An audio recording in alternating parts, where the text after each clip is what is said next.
Seigneur, je viens devant toi ce jour avec un cœur qui saigne, avec des mains vides et une âme qui crie. Je viens parce que je ne peux plus porter seul le poids de cette pauvreté qui m'étrangle, qui étrangle ma famille, qui étrangle mes rêves. Je viens parce que tu as dit que tu m'écouterais, que tu entendrais le cri de celui qui souffre. Écoute-moi maintenant, Père. Je t'en supplie, écoute-moi. Je sais que tu vois chaque larme versée à minuit quand les factures s'accumulent sur la table. Je sais que tu connais chaque moment où j'ai dû dire non à mes enfants, où j'ai dû choisir entre manger et payer le loyer.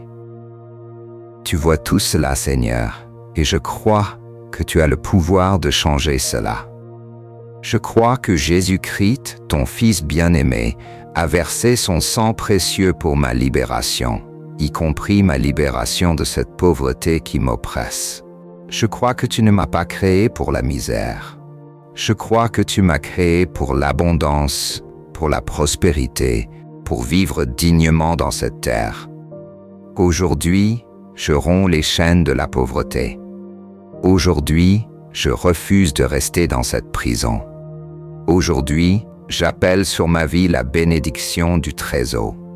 Je déclare que les portes de l'abondance s'ouvrent devant moi, que les sources de richesse jaillissent vers moi, que la prospérité de Dieu coule dans mes veines comme le sang coule dans mon corps. Frère, sœur, où que tu sois ce moment, d'où tu regardes ce message, sache que tu n'es pas seul dans cette lutte. De Paris à Dakar, de Montréal à Port-au-Prince, des millions de cœurs comme le tien crient vers le ciel, demandent un changement, une intervention divine, une main qui se lève pour les sauver. C'est pour cela que je suis ici. C'est pour cela que cette parole a été donnée à cette heure précise. Pas par hasard, par destination. Tu es arrivé ici parce que Dieu savait que tu avais besoin d'entendre cela aujourd'hui. Je m'appelle Gabriel et je suis l'apôtre de l'espérance. Je ne suis pas ici pour te faire de belles promesses vides. Je suis ici parce que j'ai vu, au cours de ma vie, comment la prière authentique, la foi véritable, la confiance absolue en la souveraineté de Dieu transforme les vies. J'ai vu des femmes qui ne savaient pas où trouver le pain pour demain, se lever un matin avec un cœur nouveau, un projet nouveau, une foi nouvelle, et 6 mois plus tard, elles géraient leur propre petite entreprise. J'ai vu des hommes qui avaient perdu tout espoir, qui s'étaient résignés à la pauvreté comme si c'était leur destin inévitable, se lever et dire non. Non, ce n'est pas mon destin. Mon destin est écrit par un Dieu qui m'aime, qui m'a racheté, qui veut que je vive en abondance. Et toi, tu peux être cette personne. Toi, tu peux être cette histoire de transformation. Mais pour cela, il faut que tu comprennes quelque chose de fondamental. La pauvreté n'est pas une bénédiction. La pauvreté n'est pas la volonté de Dieu pour ta vie. La pauvreté est une malédiction. Et Jésus-Christ est venu pour nous libérer de toute malédiction. Dis-moi, où es-tu en ce moment? Dans quelle ville, dans quel pays regardes-tu ce message? Écris-le dans les commentaires. Je veux que tu saches que tu es connecté à une communauté mondiale de croyants qui se lèvent ensemble, qui refusent ensemble la pauvreté, qui déclarent ensemble l'abondance. Chaque nom que tu mets là, c'est une prière qui monte au ciel. C'est une déclaration que tu es vivant, que tu es ici, que tu refuses de rester invisible. Maintenant, laisse-moi te dire quelque chose que tu n'as peut-être jamais entendu de cette manière. La pauvreté matérielle commence toujours par une pauvreté spirituelle. Avant que ton compte bancaire soit vide, c'est ton esprit qui s'est vidé de foi. Avant que tes poches soient vides, c'est ton cœur qui s'est vidé d'espérance. Et c'est pour cela que la première chose que nous devons faire, c'est de remplir notre esprit, notre cœur, notre âme de la parole de Dieu, de la promesse de Dieu, de la certitude que Dieu veut notre prospérité. Écoute ce que Dieu dit dans Deutéronome. Il dit, « Si tu écoutes attentivement la voix de l'Éternel ton Dieu, et si tu fais ce qui est droit à ses yeux, si tu prêtes l'oreille à ses commandements, et si tu observes tous ses statuts, alors je ne t'enverrai aucune des maladies que j'ai envoyées sur l'Égypte, car je suis l'Éternel, ton médecin. » Et il ajoute, « Tu seras béni dans la ville et béni dans les champs. Béni sera le fruit de tes entrailles, le fruit de ta terre et le fruit de ton bétail. Béni sera ton panier et ta corbeille. Béni seras-tu à ton entrée et béni seras-tu à ta sortie. » Vois-tu, Dieu ne parle pas de pauvreté. Dieu parle de bénédiction. Dieu parle d'abondance. Dieu parle d'une vie où tu es béni partout où tu vas, en tout ce que tu fais, en tout ce que tu touches. C'est cela, la promesse de Dieu. Et cette promesse n'a pas changé. Elle est valide pour toi aujourd'hui, maintenant, à cette seconde même. Mais il y a quelque chose que tu dois faire. Tu dois croire. Tu dois croire non seulement avec ta tête, mais avec ton cœur entier. Tu dois croire que Dieu a le pouvoir de changer ta situation. Tu dois croire que Jésus-Christ a payé le prix pour ta libération. Tu dois croire que tu n'es pas destiné à la pauvreté, mais à la prospérité. Et tu dois prier. Tu dois prier avec une foi qui ne doute pas, avec une certitude que Dieu t'entend et qu'il va répondre. Il y a quelque chose de puissant qui se passe quand un enfant de Dieu se lève et refuse de rester dans la pauvreté. Quand tu dis non à la pauvreté, tu dis oui à Dieu. Quand tu refuses la misère, tu acceptes la bénédiction. Et à ce moment précis, les portes du ciel s'ouvrent. À ce moment précis, la main de Dieu se lève en ta faveur. À ce moment précis, tu passes d'une vie de manque à une vie d'abondance. Je veux que tu saches quelque chose. Peut-être que tu as prié avant. Peut-être que tu as demandé à Dieu de t'aider et tu as l'impression qu'il n'a pas répondu. Peut-être que tu as attendu et il ne s'est rien passé. Et maintenant, tu doutes. Tu te demandes si Dieu entend vraiment, si Dieu se soucie vraiment de toi, si Dieu veut vraiment que tu sois heureux et prospère. Je vais te dire la vérité. Oui. Dieu entend. Oui, Dieu se soucie. Oui, Dieu veut que tu sois heureux et prospère. Mais il y a quelque chose que tu dois comprendre. Dieu ne fonctionne pas selon notre calendrier. Dieu ne fonctionne pas selon notre logique. Dieu fonctionne selon sa sagesse, selon son temps parfait, selon sa volonté souveraine. Et souvent, la raison pour laquelle nos prières ne sont pas exaucées, ce n'est pas que Dieu ne nous écoute pas. C'est que nous ne prions pas de la bonne manière. C'est que nous prions sans foi. C'est que nous prions en doutant. C'est que nous prions sans nous engager à changer notre vie, à changer nos habitudes, à changer notre mentalité. Tu vois, Dieu ne va pas te donner l'abondance si tu restes assis à ne rien faire. Dieu ne va pas te donner la prospérité si tu refuses de travailler, de te former, de te développer. Dieu ne va pas te donner la richesse si tu restes dans les ténèbres de l'ignorance et du doute. Dieu veut que tu sois son partenaire dans ta propre libération. Dieu veut que tu te lèves, que tu bouges, que tu agisses, que tu crois, que tu pries et que tu acceptes la bénédiction qu'il a préparée pour toi. Je vais te raconter l'histoire de Matthieu. Matthieu était un homme qui vivait dans une petite ville du sud. Il avait une famille, mais il n'avait pas de travail stable. Il faisait des petits boulots ici et là, gagnant juste assez pour survivre. Sa femme s'appelait Véronique, et elle était une femme courageuse, mais même elle commençait à perdre espoir.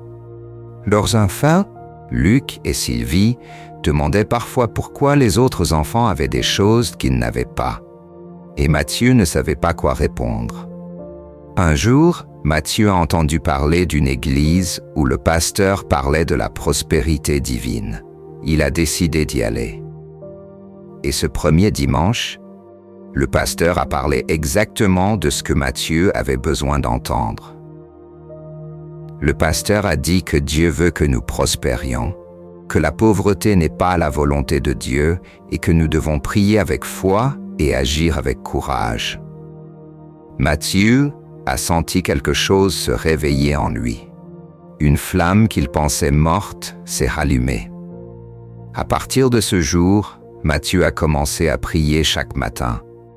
Il priait non pas en demandant à Dieu de lui donner de l'argent sans rien faire, mais en demandant à Dieu de lui ouvrir des portes, de lui donner la sagesse, de lui montrer le chemin. Et il a commencé à agir. Il s'est inscrit à des formations. Il a appris un métier. Il a commencé à chercher activement du travail. Et peu à peu, les choses ont changé.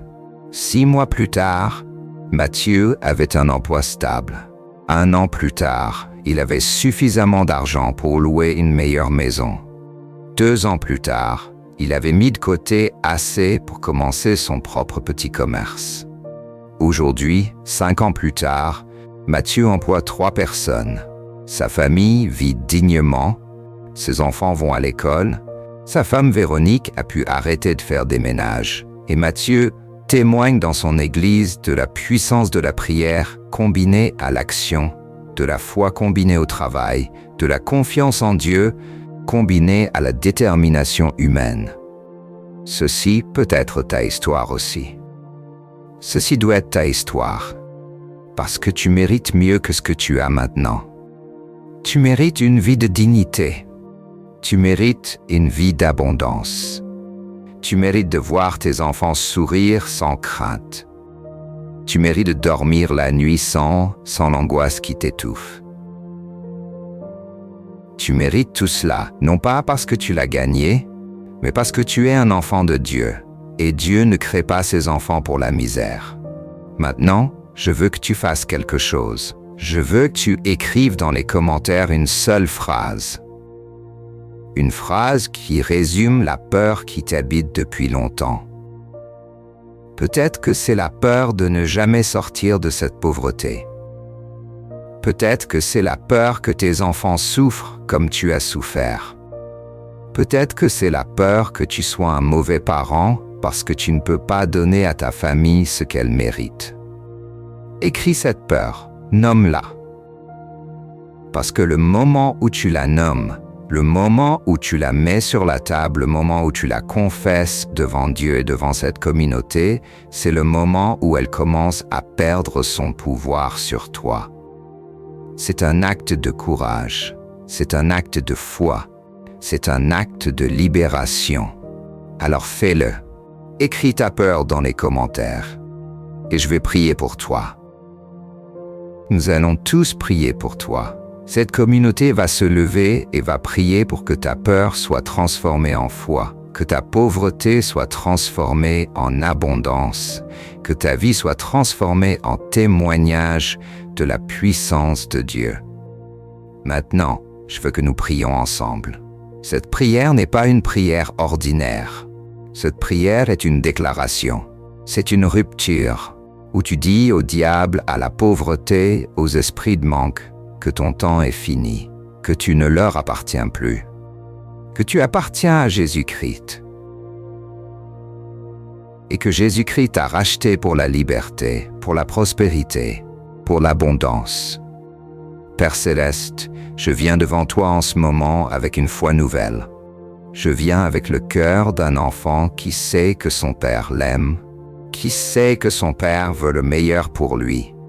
Je viens devant toi et je romps en ce jour toute alliance avec la pauvreté. Je romps tout contrat avec la misère, je romps tout lien avec le manque. Je déclare que je ne suis plus esclave de la pauvreté.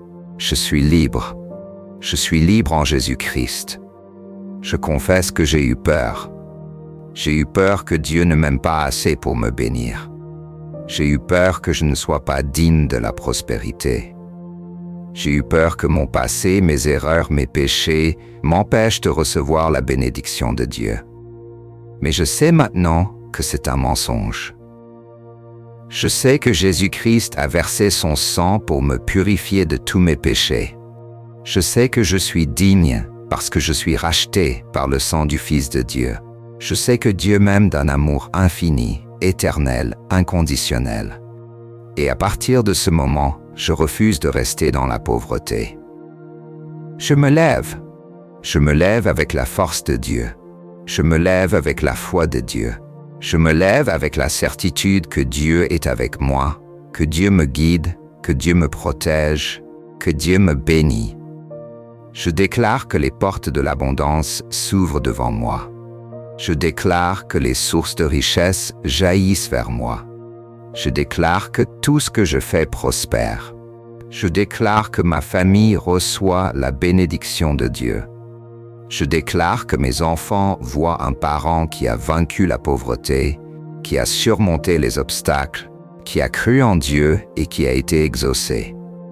Seigneur, ouvre-moi des portes que je n'aurais jamais pensé pouvoir franchir. Donne-moi la sagesse de reconnaître les opportunités que tu places devant moi. Donne-moi le courage de saisir ces opportunités. Donne-moi la force de persévérer quand c'est difficile. Donne-moi la foi de croire que tu es avec moi à chaque étape du chemin. Je prie pour que tu bénisses le travail de mes mains. Je prie pour que tu bénisses chaque décision que je prends.